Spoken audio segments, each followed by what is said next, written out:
Remnants, going back to question 241, what is the sacrifice of the Mass? And I think often of what the Holy Father wrote in his first encyclical, Redemptoris Hominis. He said the sacrament of the Eucharist is really three, not sources of grace, but three graces in one. The grace that flows from the altar at the time the priest says the consecration, the actual consecration. The grace that comes into our hearts when we receive our Lord in Holy Communion.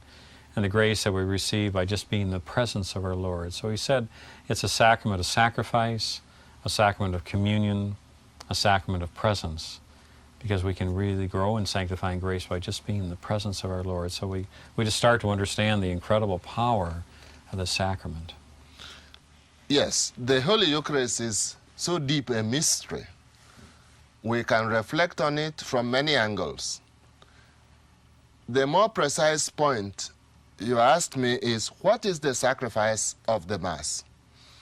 It is the sacrifice of the body and blood of Christ offered to God under the appearances of bread and wine for the living and the dead.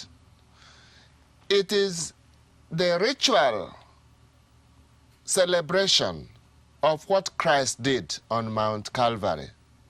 That means it is a celebration of the self-offering of Christ on Calvary, done in the form of a sacrament. The signs, bread and wine, and the sacred words, which make bread and wine become the body and blood of Christ, which the priest, only the ordained priest can do that, offers to God the Father and the Christian people around him by power of baptism, offer with the priest and through the priest, because they also are a priestly people led by the ordained priest. That means that if a person were not baptized, the person would not really have that fundamental power to offer Christian worship, the summit, the highest point of which is the Holy Eucharist, as sacrifice and as sacrament. So as sacrifice, it is the ritual